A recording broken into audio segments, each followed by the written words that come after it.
Hello learners, welcome back to our channel Affairs Hotspot. आप सभी का स्वागत है हमारे चैनल अफेयर्स हॉटस्पॉट पे।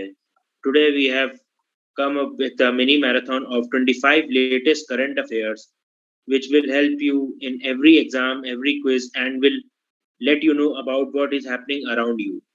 हम लोग आज आपके लिए 25 करंट अफेयर्स प्रश्नों की श्रृंखला लाए हैं जो आपको हर क्विज, हर एग्जाम और समाज में क्या चल रहा है उसके बारे में जानने में मदद करेगी।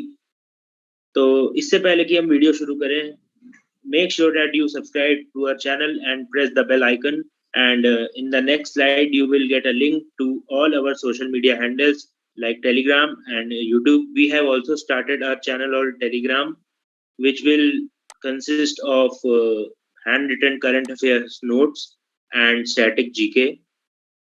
So here are the links for the social media handles. You can follow them, and also you can scan the QR code to get the link of our YouTube channel. Do subscribe to our channel and like the video. Let's get started. So here's the first question. ये रहा पहला प्रश्न. Who has been appointed as the UNESCO ambassador for cultural and creative industries? UNESCO की सांस्कृतिक एवं रचनात्मक उद्योगों के लिए राजदूत किसे चुना गया है? तो इसका आंसर हम लोग अगली स्लाइड में बताएंगे।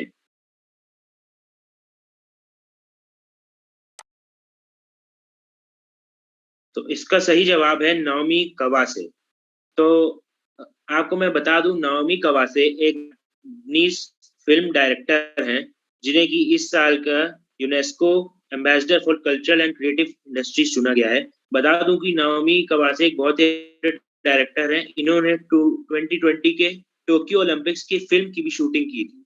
तो इस साल के कल्चरल एम्बेसडर इन्हें चुना गया है। और यूनेस्को की बात करें तो यूनेस्को का पूरा नाम है United Nations Educational, Scientific and Cultural Organisation. इसकी स्थापना हुई थी 16 नवंबर 1945 को और इसके हेडक्वार्टर्स हैं पेरिस, फ्रांस में।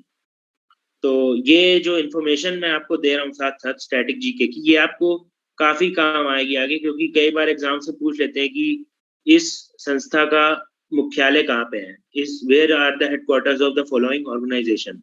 सो this information of piece of information will help you a lot. So let's move on to the next question.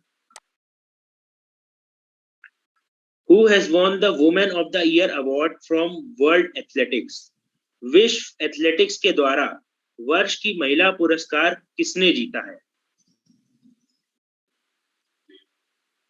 तो इसका सही जवाब है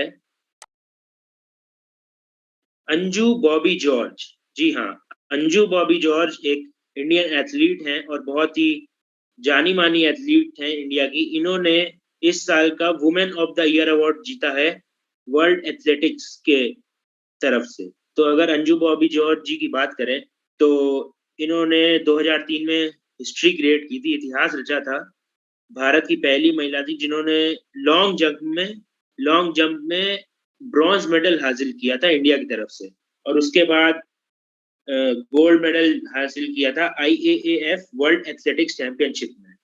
और उसके बाद भी इन्हें कई सारे पुरस्कार से सम्मानित किया गया, जैसे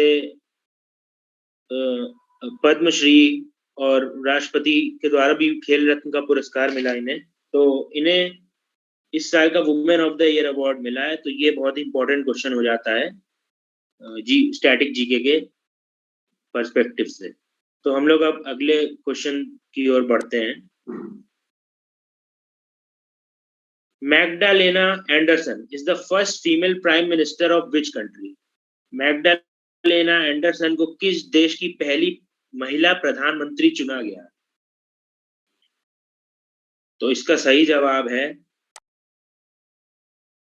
स्वीडन। स्वीडन देश ने अपने कैबिनेट की एक सदस्य मैग्डालेना एंडरसन को अपने देश की पहली महिला प्रधानमंत्री चुना है। तो ये एक बहुत ही जरूरी सवाल हो जाता है, क्योंकि स्वीडन की आज से पहले कोई भी महिला प्रधानमंत्री नहीं थी और इस बार इनको कैबिनेट मिनिस्टर किए पहले लेकिन प्रधानमंत्री पहली फर्स्ट वुमेन प्राइम मिनिस्टर हैं। तो अब हम लोग चलते हैं अगली सवाल की ओर। What is the rank of India in organ donation as per Global Observatory on Donation and Transplantation? दान और प्रत्यारोपण पर वैश्विक वैधशाला के अनुसार अंग दान में भारत का स्थान क्या है? तो इसका आंसर हमें अगली स्लाइड में मिलेगा। इसका आंसर है थर्ड।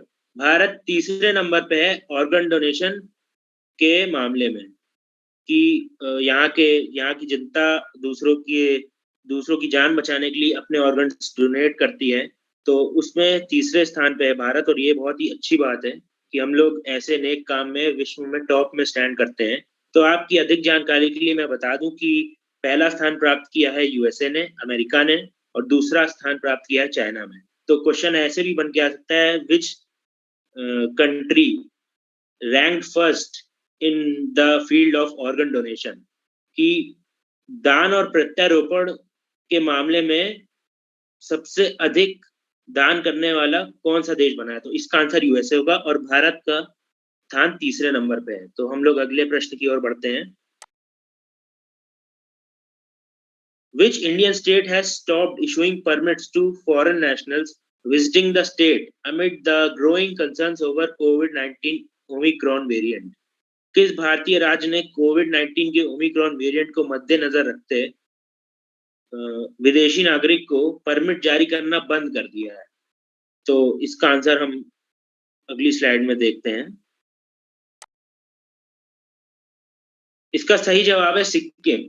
जैसे कि आप सब जानते हैं कि साउथ अफ्रीका में थोड़े दिन पहले एक नया वेरिएंट पाया गया है कोविड-19 का, ओमिक्रॉन है जिसका नाम। तो काफी तेजी से वो फैल रहा है। 373 के आसपास वर्ल्ड वाइड केसेस इसके रिपोर्ट किए जा चुके हैं। तो सावधानी बरतते हुए सिक्किम सरकार ने विदेशी पर्यटकों को, फॉरेन टूरिस्ट को परमिट जारी करना बंद कर दिया है। और ये भी एक काफी इम्पोर्टेंट सवाल है, क्योंकि पहला स्टेट है इंडिया का जिसने ऐसा कोई कदम उठाया है। तो अब अगले सवाल की ओर बढ़ते हुए, which city has been named as the world's most expensive city to live in as soaring inflation and supply chain problems push up prices globally? किस शहर को बढ़ती मुद्रास्फीति और आपत्ति श्रृंखला की समस्याओं के कारण दुनिया की सबसे महंगे शहर के रूप में नामित किया गया है? तो इसका आंसर हमें अगली स्लाइड में पता चलेगा। जी हाँ, इसका आंसर है टेल एविव। टेल एविव मैं आपको बता दूं इजराइल का एक शहर है जो कि पहली बार इस लिस्ट में टॉप किया है।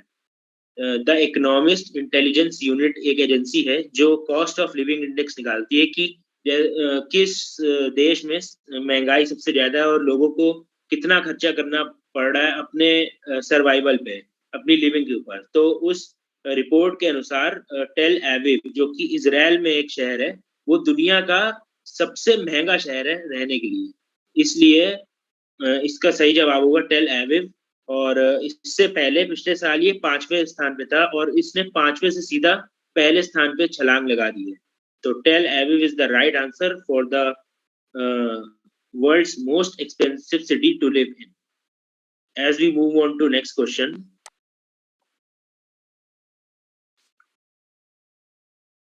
which state's police has launched a mobile app called Call Your Cop to enhance communication between police and citizens?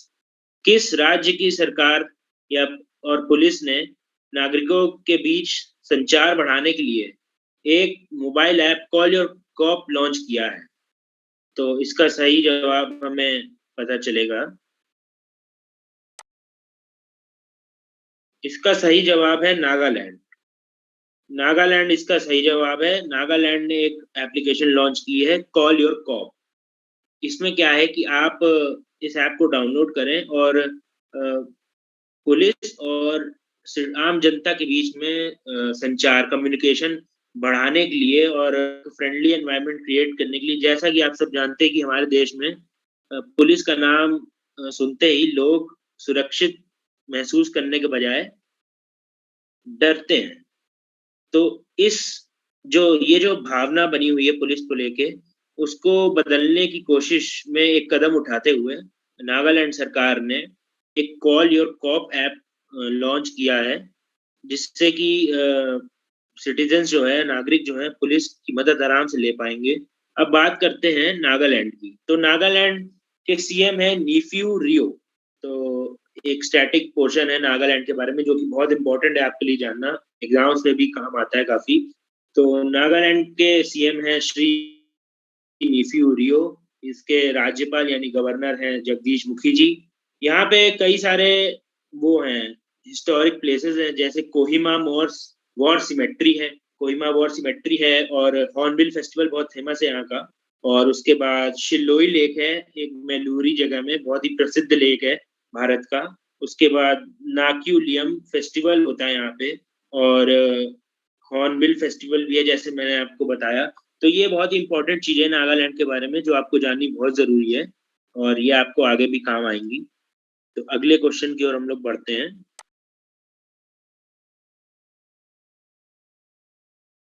Who won the best male actor in 6th BRICS festival? छठे BRICS festival में best actor का award किसने जीता है? तो इसका answer हम अगली स्लाइड में पता करेंगे। धनुष, प्रसिद्ध प्रसिद्ध एक्टर धनुष जी ने बेस्ट मेल एक्टर का अवार्ड जीता है 6th ब्रिक्स फेस्टिवल में।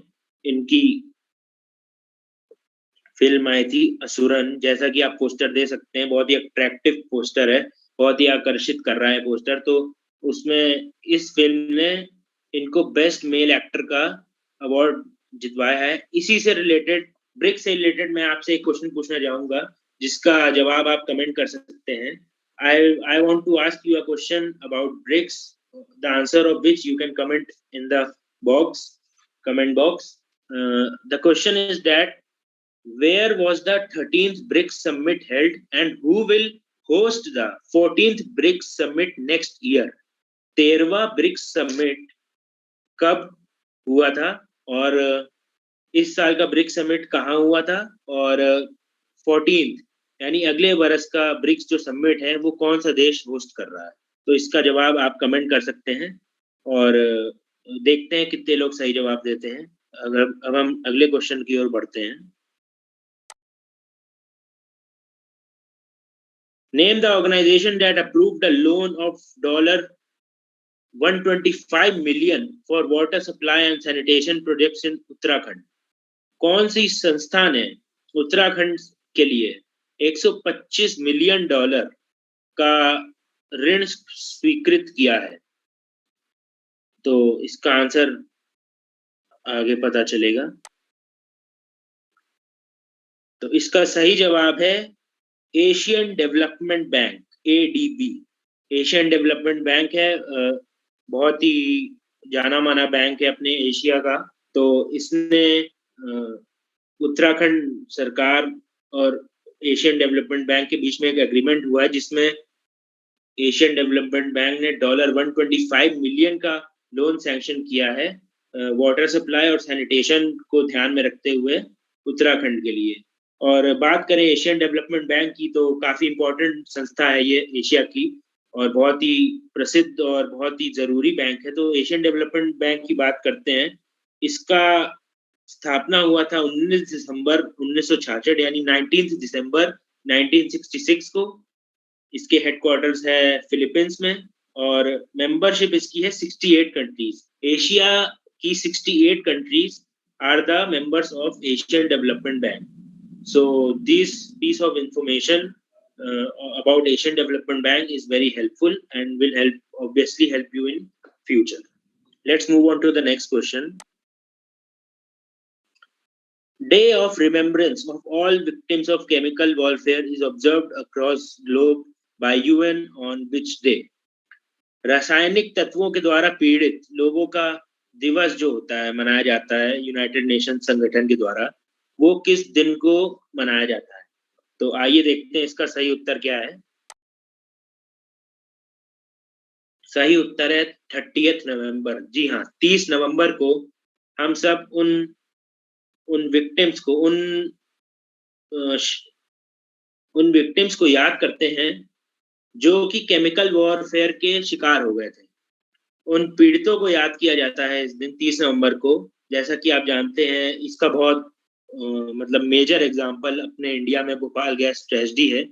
जैसे गैस लीक होने से कईयों की मृत्यु हो गई थी और आज भी वहाँ पे बच्चे विकलांग पैदा होते हैं मध्य प्रदेश के भोपाल में। तो इन पीड़ितों को याद करने के लिए यूनाइटेड नेशन संगठन ने United Nations commemorated a day 30th November for their remembrance. So let's move on to the next question. So here we present to you the list of important days of December which are extremely important for you for any government entrance exam, whether it is a university entrance exam or bank entrance exam. So this list of important dates are very crucial for you. ये बहुत ही महत्वपूर्ण है आपके लिए। जैसे पूरे दिसंबर में कई सारे डेज हैं जो मनाए जाते हैं। जैसे अभी 2 दिसंबर को पोल्यूशन कंट्रोल डे था, day for abolition of slavery था, वर्ल्ड कंप्यूटर लिटरेसी डे था कल, और 3 दिसंबर को international day of person with disabilities है, और उसके बाद 4 दिसंबर को अपनी भारतीय नेवी का दिवस है। बहुत ही सम्मान की बात है, गर्व की बात है। 9 दिसंबर को एंटी करप्शन डे होता है। भारत की एक बहुत बड़ी समस्या है करप्शन, तो एंटी करप्शन डे पे सब साथ आके प्लेज करते हैं कि करप्शन को कम करेंगे। जिस भी लेवल पे हम सब हैं उस लेवल पे करप्शन को हम लोग बिल्कुल खत्म करने की कोशिश करेंगे। और 10 दिसंबर को ह्यूमन राइट्स डे है। अपने जितने भी इंसान हैं, मानव जाति की जो हक है, उनके लिए एक दिवस तय किया गया है जो कि है 10 दिसंबर, और बहुत ही इम्पोर्टेंट डे है ये। कई सारे एग्जाम से पूछा जाता है। और 25 दिसंबर को गुड गवर्नेंस डे है, और क्रिसमस तो जैसा आप सब जानते हैं ही। Good governance day Shri Atal Bihari Vajpayee ji, हमारे बहुत ही काबिल प्रधानमंत्री जी थे, उनके याद में ये बनाया गया है।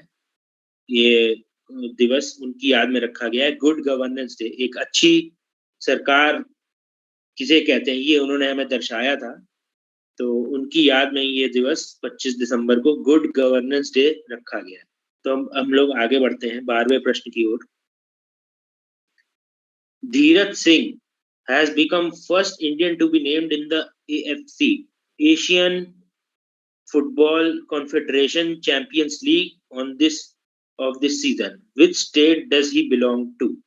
धीरज सिंह जो हैं वो पहले भारतीय हैं जिन्हें एशियन फुटबॉल कॉन्फेडरेशन के चैंपियंस लीग में नामित किया गया है, पहले इंडियन। तो ये किस स्टेट से हैं? आइए देखते हैं इसका सही उत्तर क्या है। इसका सही उत्तर है मणिपुर। मणिपुर इसका सही आंसर है।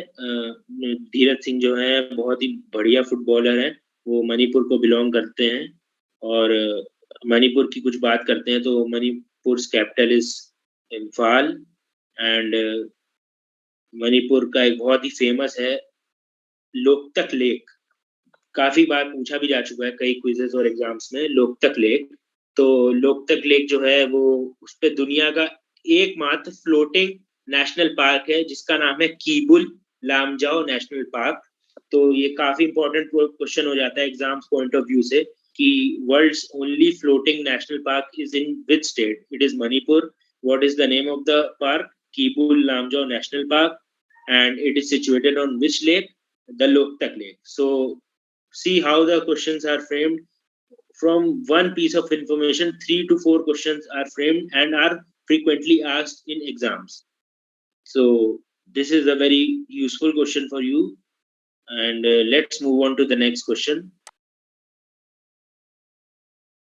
अगला क्वेश्चन है which is the first Indian city to start ropeway service for easing of congestion in traffic?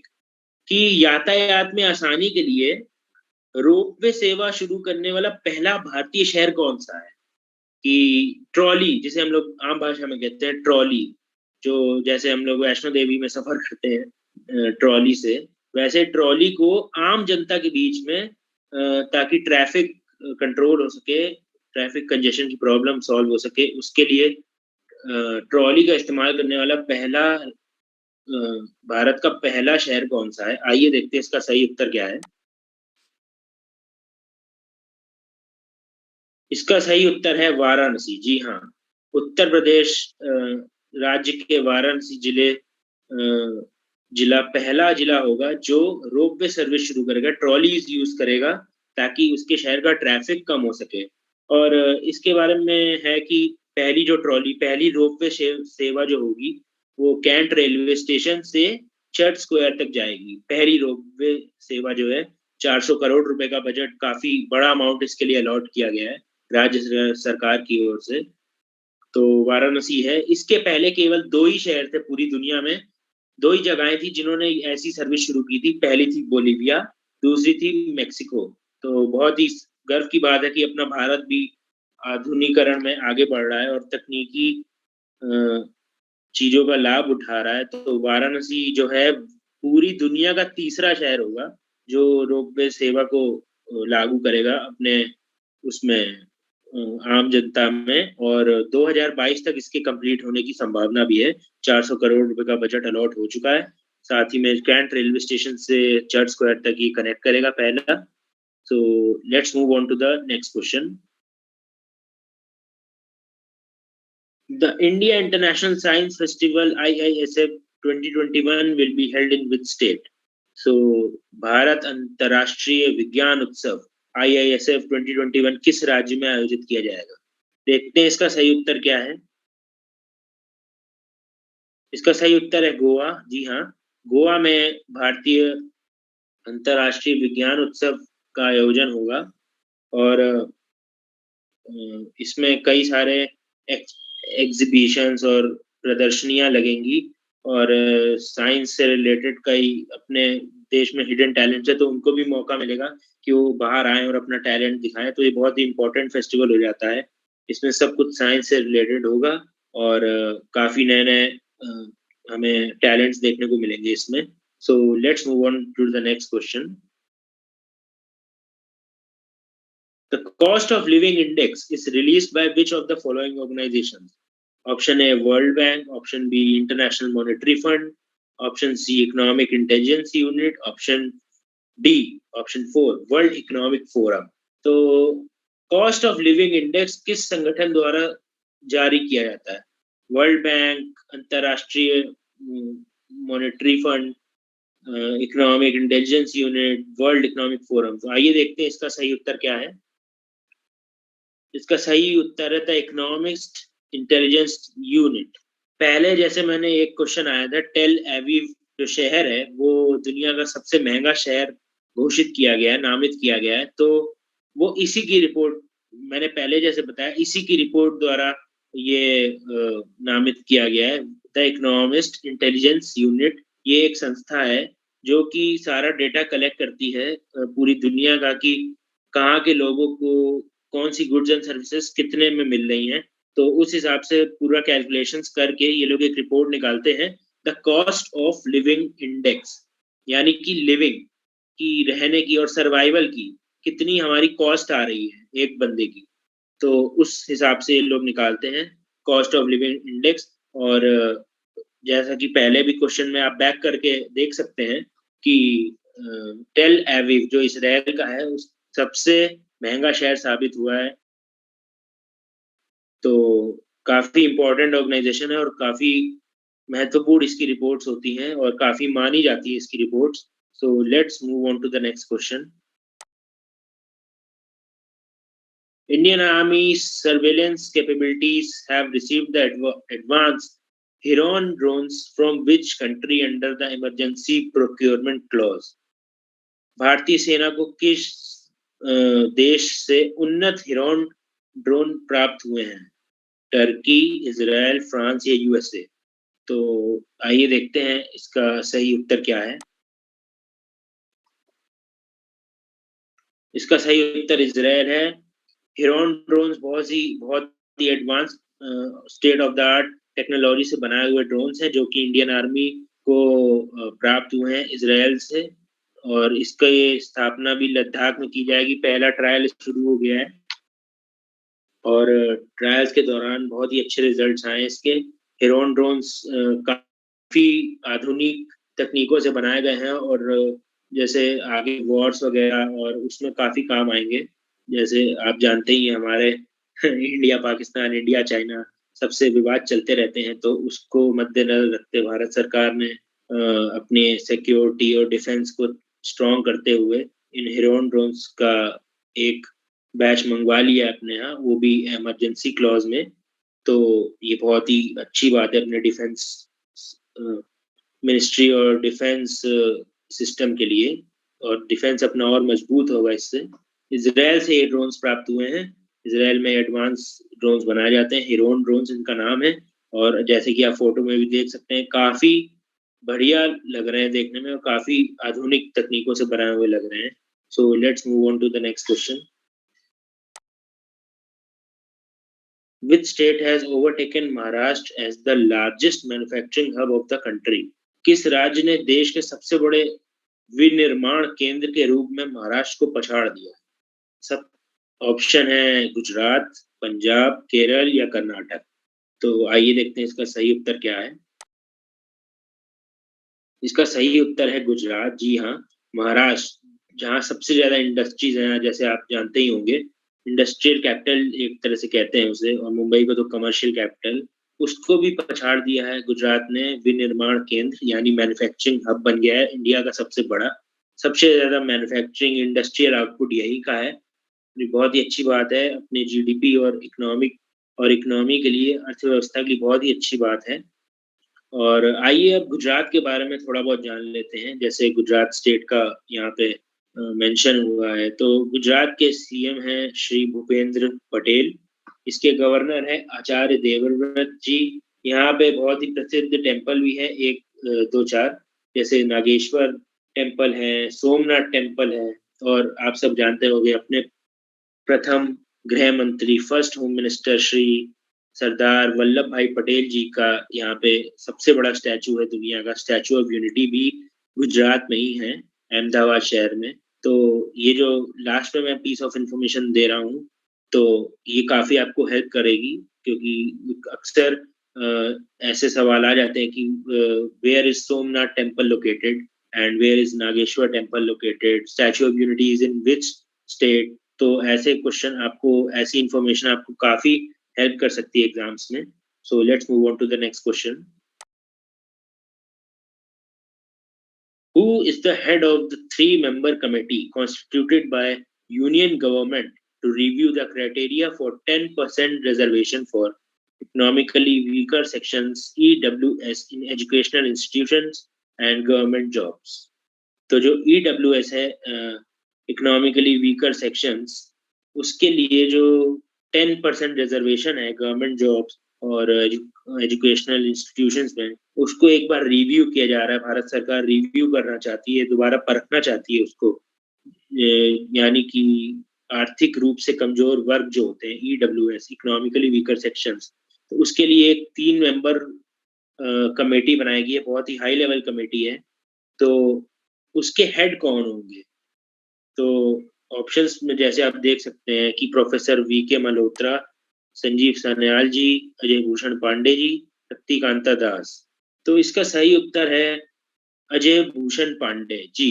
Ajay Bhushan Pandey ji हैं, फॉर्मर फाइनेंस सेक्रेटरी रह चुके इंडिया के, पूर्व वित्त सचिव। बहुत ही जाना माना पद है ये भारत सरकार का। फाइनेंस सेक्रेटरी अजय भूषण पांडे जी इस हाई लेवल कमेटी के हेड होंगे। और इस कमेटी में 3 मेंबर बनाए गए हैं, 3 मेंबर को शामिल किया गया है, 3 लोगों को। कौन कौन है वो? अजय भूषण पांडे जी तो हैं ही, हेड हैं। उसके अलावा प्रोफेसर वीके मल्होत्रा जी और संजीव सान्याल जी, जो कि संजीव सान्याल जी, आपको बता दूं एडिशनल इंफॉर्मेशन अधिक जानकारी के लिए, कि Sanjeev Sanyal ji principal economic adviser to government of India है, प्रमुख आर्थिक सलाहकार भारत सरकार के। कौन है? संजीव सान्याल जी। इनकी कई सारी बुक्स भी छपी हैं। और हेड कौन है? Ajay Bhushan Pandey, finance secretary of India former, और इनको हेड बनाया गया। और चौथा ऑप्शन जो आप नाम में देख सकते हैं, उससे आप वाकिफ होंगे, शक्तिकांता दास, जो कि गवर्नर ऑफ आरबीआई हैं इस टाइम पे। लेकिन उन्हें इस कमेटी में शामिल नहीं किया गया है। कमेटी में केवल ऑप्शन 1, 2, 3 शामिल हैं और इसके हेड है Ajay Bhushan Pandey, former finance secretary of India. Let's move on to the next question.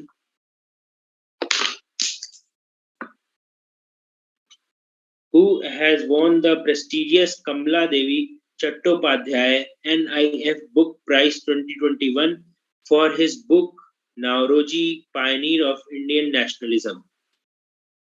किस प्रतिष्ठित कमला देवी चट्टोपाध्याय NIF पुस्तक पुरस्कार 2021 को उनकी पुस्तक Naoroji pioneer of Indian nationalism के लिए जीता है? किसने? तो ऑप्शंस में जैसे आप देख सकते हैं, दिव्या प्रकाश दुबे जी हैं, इंदिरा डांगी हैं, दिनयार पटेल और नीलम सक्सेना चंद्र। तो आइए देखते हैं इसका सही उत्तर क्या है।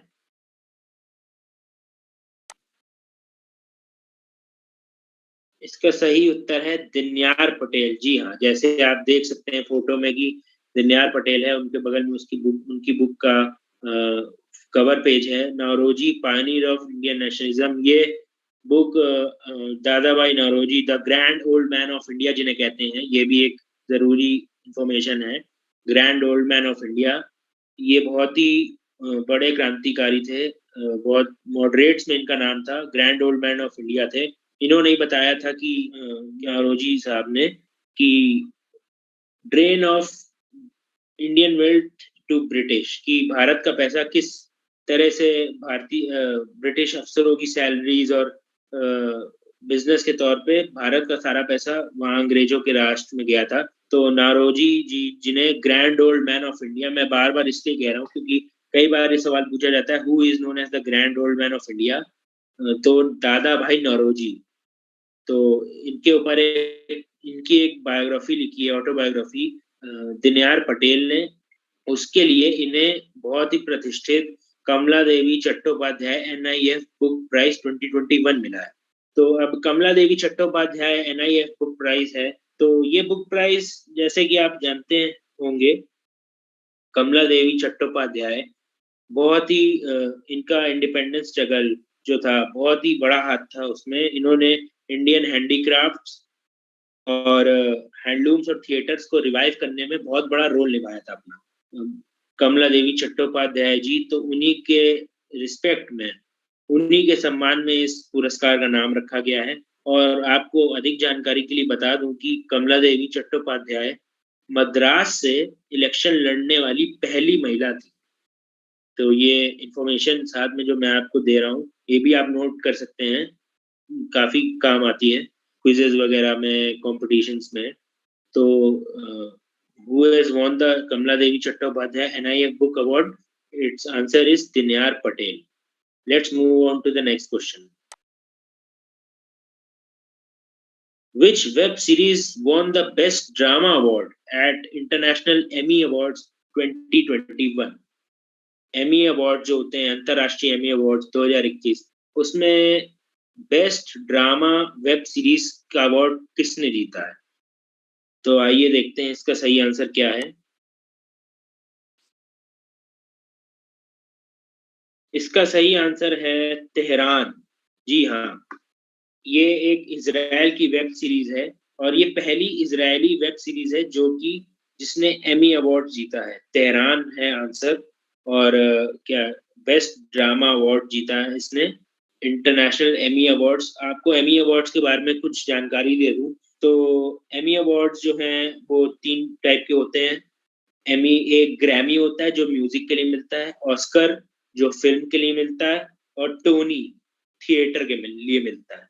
तो एमी अवार्ड्स बहुत ही प्रतिष्ठित अवार्ड्स हैं यूएसए के, और वर्ल्ड वाइड के बहुत ही प्रतिष्ठित प्रेस्टिजियस अवार्ड्स हैं। तो ग्रैमी मिलता है म्यूजिक के लिए, और टोनी मिलता है थिएटर के लिए, और ऑस्कर मिलता है फिल्म के लिए, और इंटरनेशनल एमी अवार्ड्स मिलते हैं बेस्ट टेलीविजन सीरीज के लिए, जो कि इस साल जीता है तेहरान ने। तेहरान एक वेब सीरीज है इजराइल की, जो कि एक मोसाद, जो वहाँ की इंटेलिजेंस यूनिट है मोसाद, उसके ऊपर बेस्ड है, और कैसे वो लोग ईरान में जाके अपना ऑपरेशन को सक्सेसफुल बनाते हैं। तो उसके ऊपर ये पूरी वेब सीरीज है, और इसने काफी प्रतिष्ठित अवार्ड जीता है, international Emmy awards 2021। Let's move on to the next question. Who has been named as the most powerful woman in India according to Fortune India list of 50 most powerful women in India? Fortune India की 50 सबसे शक्तिशाली महिलाओं में से India की सबसे शक्तिशाली महिला का खिताब किसने जीता है? ऑप्शंस में हैं निर्मला सीतारमन, सौम्या स्वामीनाथन, नीता अंबानी, किरण मजूमदार शॉ। तो आइए देखते हैं इसका सही उत्तर क्या है।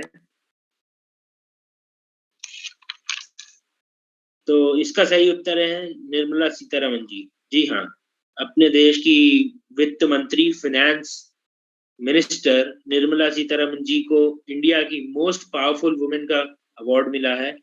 और लिस्ट में और भी आपको 3 नाम दिख रहे होंगे, सौम्या स्वामीनाथन, नीता अंबानी, किरण मजूमदार शॉ।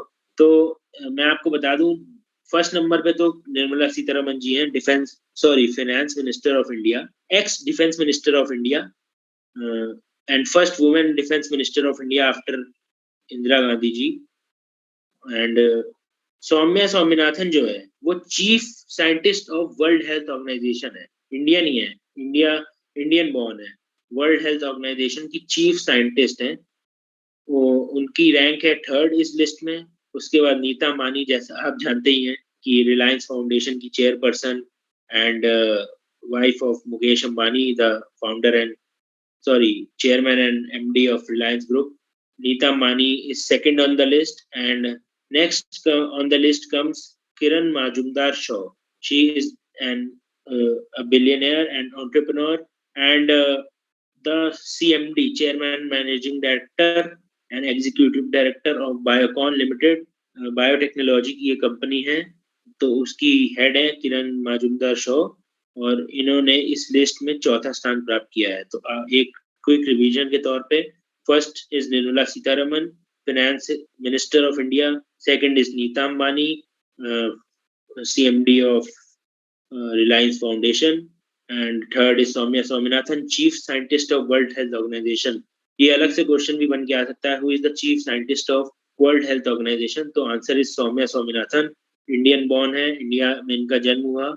और उसके बाद Kiran Mazumdar Shaw, chairman and executive director of Biocon and biotechnologies limited.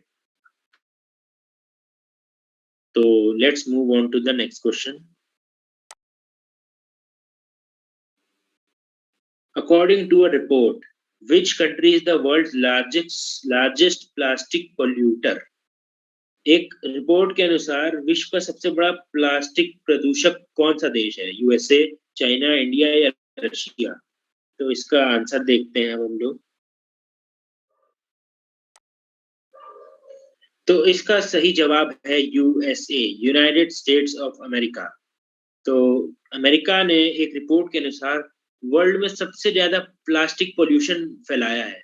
क्या आप मान सकते हैं? आप जैसे मैप देख सकते हैं, इसमें लिखा भी है, वैसे मैं आपको बता देता हूँ कि पूरे साल में 42 मिलियन मेट्रिक टन, यानी कि 4 करोड़ 20 लाख मेट्रिक टन, ये इतना बड़ा अमाउंट है, हम लोग सोच भी नहीं सकते। कितनी दूर तक आप सोचिए कि एक बहुत ही बड़ा सा कोई लैंड है, बहुत बड़ी जमीन है, दूर दूर तक उसका कोई अंत नहीं है, उतना पोल्यूशन, दूर दूर तक आपको सिर्फ प्लास्टिक ही दिखेगा। इस टाइप का पोल्यूशन फैलाया है यूएसए ने। तो 42 million metric ton of pollution, plastic pollution. और एक एवरेज और डिटेल में जाए तो एवरेज निकाला गया कि एक साल में एक बंदा 130 किलो प्लास्टिक वेस्ट फैलाता है। Can you believe it? क्या आप विश्वास कर सकते हैं कि 130 kilo plastic waste per capita, per year, per person? बहुत ही चौंकाने वाले आंकड़े हैं ये, और बहुत ही नुकसान हो रहा है अपने पर्यावरण को। लेकिन अब कुछ किया नहीं जा सकता, किया तो बहुत कुछ जा सकता है, लेकिन अब ये हम सबको ही समझना पड़ेगा कि अपने एनवायरनमेंट को कैसे सेव करना है। तो और आगे बढ़ते हुए मैं आपको ये भी बताना चाहूंगा कि यूएसए के बाद जो दूसरा नाम है लिस्ट में, वो है ब्रिटेन, और ब्रिटेन के बाद साउथ कोरिया। इन 3 देशों ने बहुत प्लास्टिक पोल्यूशन फैलाया है अपने पूरे साल में। तो पहला कौन है? यूएसए, दूसरा ब्रिटेन, तीसरा साउथ कोरिया। तो let's move on to the next question. अगली क्वेश्चन की ओर बढ़ते हैं। The trilateral maritime exercise SITMEX will be conducted between which countries? एक त्रिसमुद्री अभ्यास ट्राइलैटरल एक्सरसाइज सिटमैक्स किस देश के बीच में आयोजित किया जाएगा? India, Maldives, Russia, India, Japan and Singapore, या फिर इंडिया, जापान एंड ऑस्ट्रेलिया, या फिर इंडिया, सिंगापुर एंड थाईलैंड। आइए देखते हैं इसका सही जवाब क्या है। तो इसका सही जवाब है India, Singapore and Thailand. Bharat, Singapore और थाईलैंड के बीच में ये ट्राइलैटरल एक्सरसाइज की जाएगी, त्रिपार्श्विक समुद्री अभ्यास सिटमैक्स 21। तो इसको जैसे आप देख सकते हैं कि 3 देश हैं, तो हो सकता है कई आप में से कई लोगों को परेशानी हो याद करने में, तो मैं इसका बहुत ही आसान तरीका समझा देता हूँ। सिटमैक्स में क्या है? SIT। तो S से सिंगापुर, I से इंडिया, T से थाईलैंड। तो सिट है SIT, S से सिंगापुर, I से इंडिया, T से थाईलैंड। इन 3 देशों के बीच में ये आयोजित होगा। सिटमैक्स एक्सरसाइज मैरीटाइम एक्सरसाइज है नेवी की। तो बहुत ही आसान हो जाएगा अब आपको याद करने में सिटमैक्स। तो अगले क्वेश्चन की ओर बढ़ते हैं। According to Indian Meteorological Department, cyclone Jawad is advancing towards Andhra Pradesh, Odisha. Which country has given the name Jawad? Indian meteorological विभाग, मौसम विभाग के अनुसार जो चक्रवात है जवाद नाम है चक्रवात का, आंध्र प्रदेश और उड़ीसा में जैसे हर साल आता है वैसे ही आ रहा है, बढ़ रहा है उड़ीसा और आंध्र प्रदेश की ओर। और इसके लिए कई वार्निंग्स भी जारी हो गई हैं कि 3 से 5 किलोमीटर तक समुद्र में ना जाया जाए। फार्मर्स को मना किया गया है सरकार की ओर से। तो ये चक्रवात का जो नाम है जवाद, ये किस देश ने डाला है? ये नाम किस देश ने दिया है? UAE यानी दुबई, या सऊदी अरेबिया? तो इसका सही जवाब है सऊदी अरेबिया। जी हाँ, सऊदी अरब ने इस देश का नाम, देश कह रहा हूँ, चक्रवात का नाम, साइक्लोन जो है, इस साइक्लोन का नाम है जवाद, जो कि सऊदी अरेबिया ने दिया है। जैसे कि आप मैप में देख भी सकते हैं कि कौन से एरियाज को ये ज्यादा इफेक्ट करेगा और कौन से एरियाज में ये बढ़ के आ रहा है, एडवांस कर रहा है। तो जवाद जो है, ये एक इम्पोर्टेंट क्वेश्चन हो जाता है कि what was the name of the cyclone that recently hit Odisha and Andhra Pradesh और ओडिशा को हिट करने वाला में आने वाला चक्रवात का नाम क्या था? तो इसका नाम है जवाद, और किस देश ने नाम डाला है? Saudi Arabia. तो ऐसे आपको याद रखना है इसको। Let's move on to the next question. Indian American Geeta Gopinath has taken over as the first deputy managing director of which important organization? Geeta Gopinath ने किस महत्वपूर्ण संगठन के पहले उप प्रबंध निदेशक के रूप में पदभार ग्रहण किया है? अब यहाँ पे मैं एक बहुत ही कंफ्यूजिंग बात है, बहुत ही मतलब बच्चों को समझ नहीं आती है, वो बात मैं क्लियर करना चाहूंगा। यहाँ पे जैसे आप देख सकते हैं फर्स्ट डेप्यूटी मैनेजिंग डायरेक्टर, तो ये फर्स्ट डेप्यूटी मैनेजिंग डायरेक्टर का ये मतलब नहीं है कि पहली बार कोई वो डेप्यूटी मैनेजिंग डायरेक्टर है। ये फर्स्ट डेप्यूटी मैनेजिंग डायरेक्टर एक पूरी पोस्ट का नाम है। जैसे आप ये समझ लिए एक मिनिस्टर है, फिर फर्स्ट सेक्रेटरी, फिर सेकंड सेक्रेटरी, ऐसे करके एक अगर चेंज चलती है, तो ये फर्स्ट डेप्यूटी मैनेजिंग डायरेक्टर एक पूरी पोस्ट है। फर्स्ट डेप्यूटी मैनेजिंग डायरेक्टर को आप ये ना समझे कि पहली बार कोई डेप्यूटी डायरेक्टर वो हुआ है, नियुक्त हुआ है। फर्स्ट डेप्यूटी मैनेजिंग डायरेक्टर पूरी एक पोस्ट का नाम है। और मैं आपको बता दूं कि IMF जो है, इंटरनेशनल मॉनेटरी फंड, वो इसका सही आंसर है, जैसे कि आप आगे देख पाएंगे। इंटरनेशनल मॉनेटरी फंड की गीता गोपीनाथ जी को फर्स्ट डिप्यूटी मैनेजिंग डायरेक्टर, प्रथम उप प्रबंध निदेशक के रूप में पदभार ग्रहण किया है। तो first deputy managing director is a whole post. It's not that any time it's not that deputy managing director has been appointed for the first time. It's not like that. First deputy managing director is a post. And let me tell you the structure of IMF. The IMF is managed by the MD, obviously managing director, and just next to the managing director is the first deputy managing director. पहली managing director है, पहली उप प्रबंधक निदेशक, उसके बाद आते हैं उप प्रबंधक निदेशक. First is the managing director, second is the first deputy managing director, third is the managing director. So Geeta Gopinath, it's a proud feeling that an Indian has been appointed to such a high post in one of the most important organizations of the world, International Monetary Fund.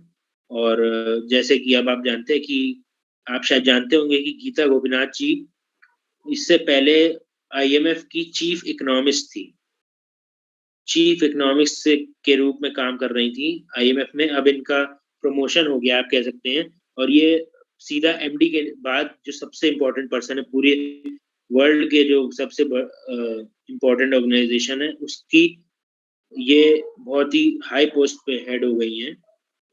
Managing director के just next post high post इनकी है. तो गीता गोपीनाथ जी के बारे में मैं आपको बता दूं तो इनका जन्म हुआ था कोलकाता में, और ये अपने दिल्ली यूनिवर्सिटी से ही पढ़ी हुई हैं, और उसके बाद की हायर एजुकेशन इन्होंने बाहर से ली, यूनिवर्सिटी ऑफ प्रिंसटन वगैरह से. और इनको प्रवासी भारतीय सम्मान, जो NRI होते हैं, नॉन रेसिडेंशियल इंडियन, तो प्रवासी भारतीय सम्मान जो कि NRIs के लिए हाईएस्ट ऑनर होता है, वो भी प्रेसिडेंट ऑफ इंडिया से मिल चुका है. और बहुत ही क्वालिफाइड ये लेडी हैं, और इनको इस हाई पोस्ट पे नियुक्त किया गया है, जो कि भारत के लिए बहुत ही गर्व की बात है. Let's move on to the next question. Which cooperative society has ranked first in the world according to 2021 edition of WCM report?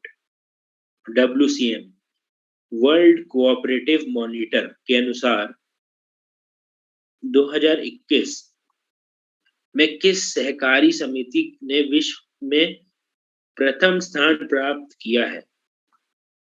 कौन सा कोऑपरेटिव ऑर्गेनाइजेशन है, कौन सी कोऑपरेटिव सोसाइटी है जिसने वर्ल्ड में फर्स्ट स्थान प्राप्त किया है? तो आपको जान के बहुत ही खुशी होगी, जैसे हम आंसर देखेंगे आगे, कि Indian farming fertiliser cooperative limited, तो IIFC हो, इफको नाम है इस कोऑपरेटिव सोसाइटी का, अपने न्यू दिल्ली में इसका हेडक्वार्टर है.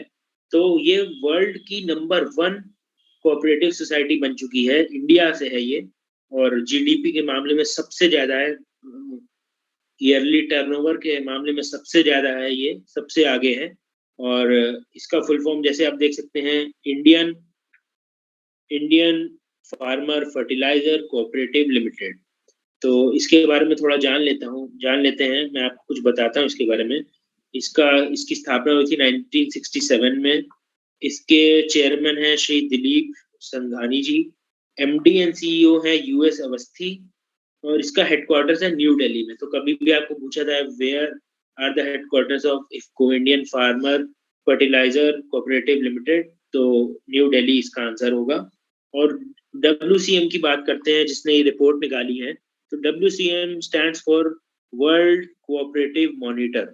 इसका काम है डेटा कलेक्ट करना about economic, organisational and social data, मतलब अर्थव्यवस्था से रिलेटेड और सामाजिक और ऑर्गेनाइजेशन कैसा है किसी कोऑपरेटिव सोसाइटी का, उसके बारे में डेटा कलेक्ट करता है, और उस हिसाब से एक रिपोर्ट तैयार करता है जिस बेसिस पे रैंक देता है सभी कोऑपरेटिव सोसाइटीज को.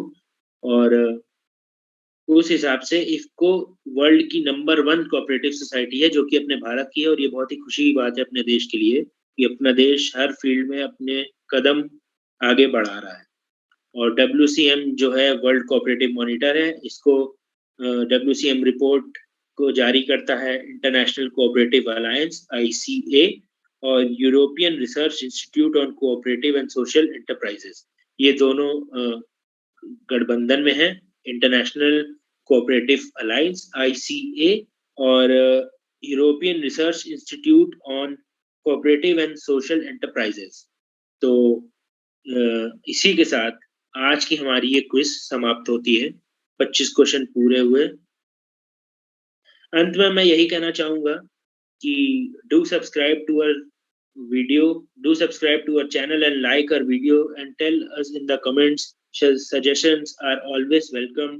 Join our Telegram channel for static GK and handwritten current affair notes. And as our logo says, keep learning, keep moving. Yesterday, my friend Rachit asked you one question, that which part of the Constitution is known as the heart and soul of the Constitution, according to Dr. B.R. Ambedkar. So you can comment your answer in the comment box below, and we will reply to the correct answers. Thank you so much.